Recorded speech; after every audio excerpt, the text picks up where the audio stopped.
Bright suns, guys! Today I'm talking about the 9 things you need to know before visiting Batuu. First up, let's talk merch. There is some seriously cool merch and gifts in this area.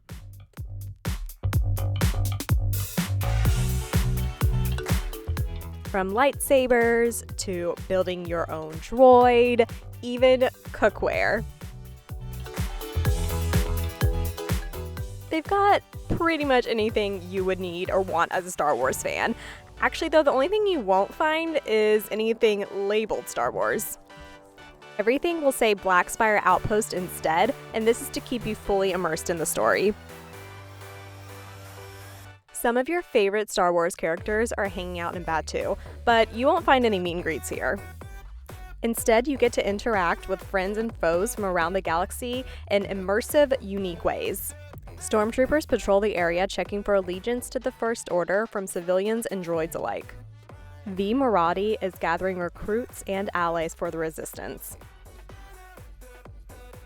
Kylo Ren and others are rumored to make appearances at a later date. If you're looking for a traditional character meet and greet, Launch Bay is still operating.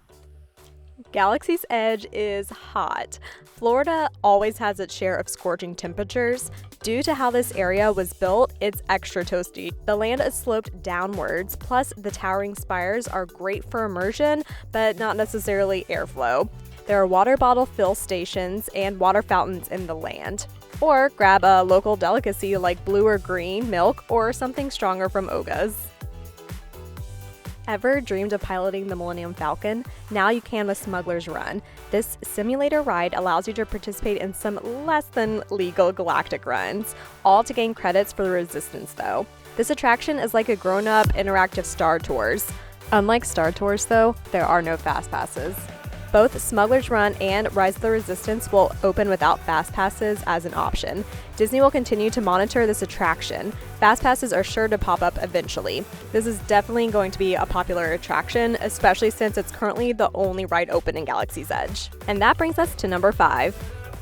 Rise of the Resistance is going to be an unprecedented ride combining technology and storytelling in a brand new way.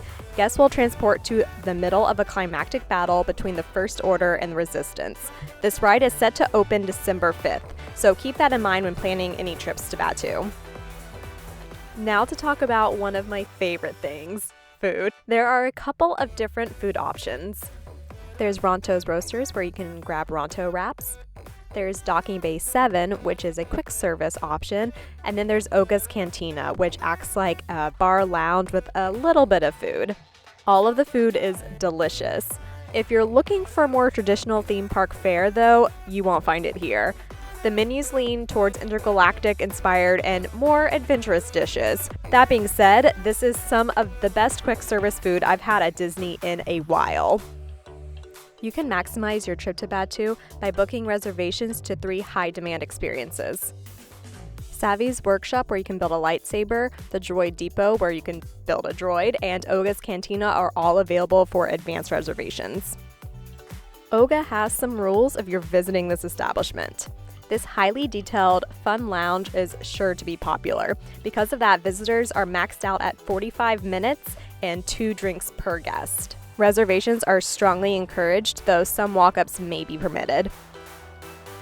And the final tip, take time to enjoy the details. There are so many references and things to see packed into this one land. Even if you're not a Star Wars fan, if you appreciate highly immersive areas, enjoy theme parks, or love Disney, you'll find Galaxy's Edge plenty of fun. Thank you guys so much for watching. Subscribe for more Disney adventures. If you have any questions, comments, or thoughts, let me know down below. Have fun, travelers!